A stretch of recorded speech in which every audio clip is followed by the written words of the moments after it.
Baik, saya lanjutkan ya, teman-teman. Bisnis kecil ya, Jadi bisnis kecil merupakan usaha yang memiliki aset ya maksimal 600 juta, tidak termasuk tanah dan rumah yang ditempati. Jadi ini menurut Surat Edaran BI ya nomor 261 garis miring UKK.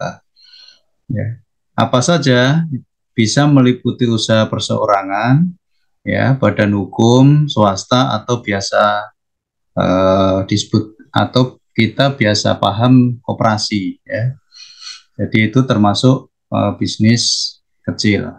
Menurut Undang-Undang Nomor 9 ya 1999, bisnis kecil adalah kegiatan ekonomi rakyat yang berskala kecil dalam memenuhi kriteria kekayaan bersih atau hasil penjualan tahunan. Ya, jadi modalnya kekayaan bersihnya itu memang skalanya kecil.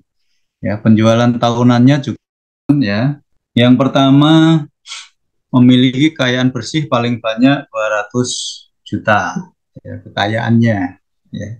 Tidak termasuk tanah dan bangunan di sana.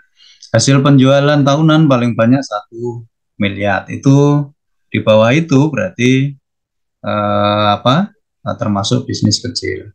Kemudian syaratnya warga negara Indonesia berdiri sendiri, tadi badan hukum perseorangan, badan usaha, termasuk koperasi di dalamnya.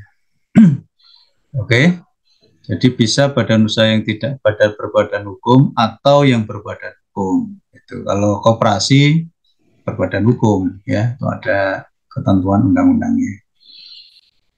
Selanjutnya tentang karakteristik bisnis kecil.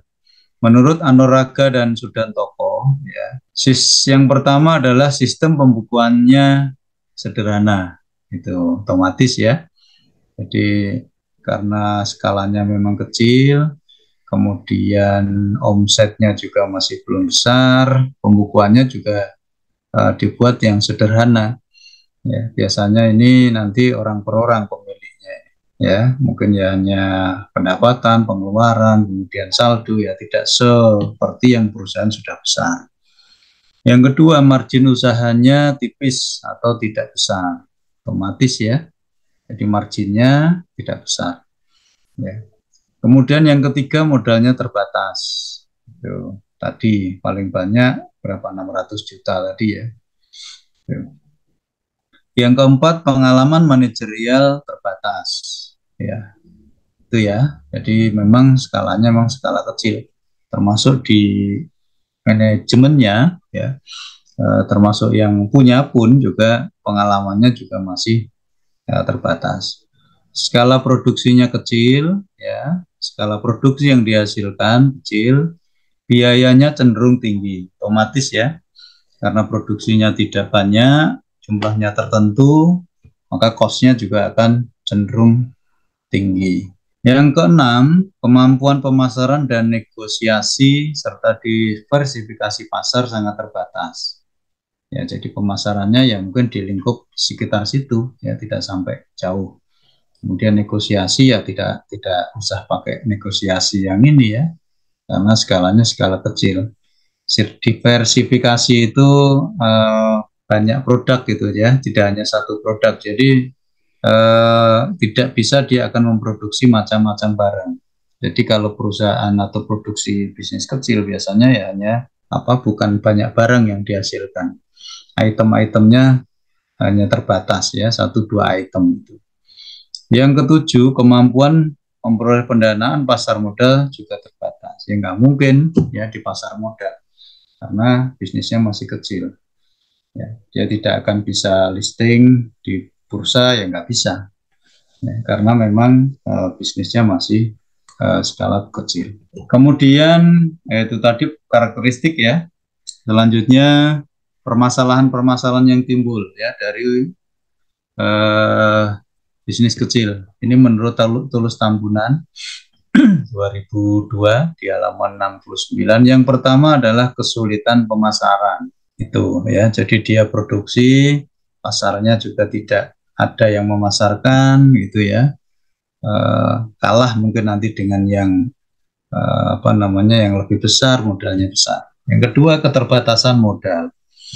Itu biasanya bisnis kecil ini punya perorangan biasanya atau koperasi, ya. Itu yang modalnya juga terbatas. Kenapa? Dari iuran anggota kan itu. Ya, jadi modalnya terbatas. Ya. Yang ketiga, kesulitan mendapatkan bahan baku. Kalau nanti akan produksi continue, ya otomatis kan butuh modal besar. Ya, kadang-kadang di bahan baku ini yang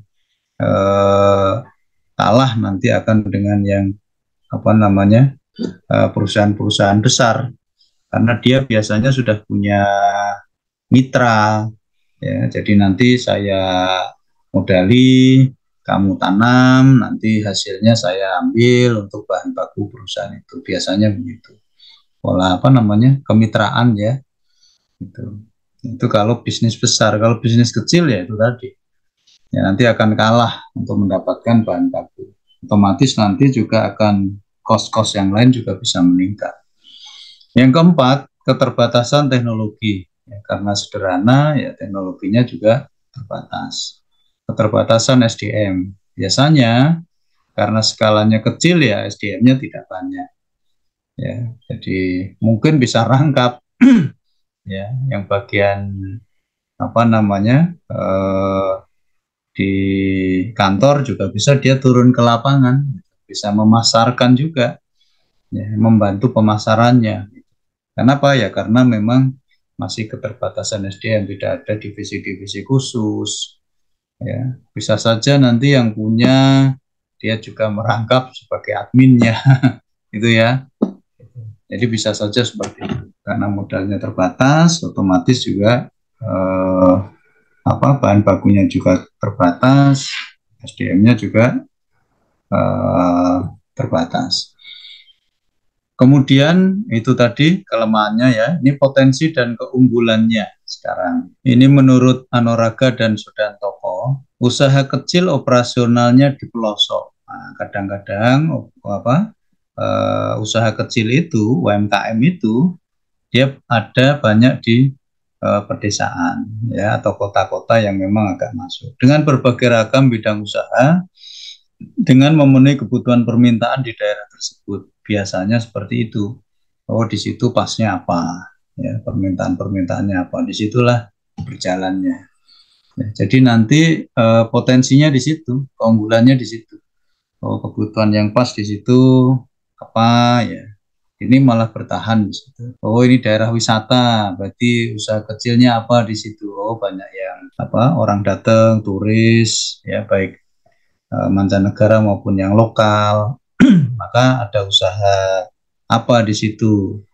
Misal promo kan butuh kopi, butuh dan seterusnya. Itu kan nanti dibuat. Oke ya. Ada penginapan di situ, mungkin gitu. Jeep yang itu kan semacam peluang yang bisa diambil.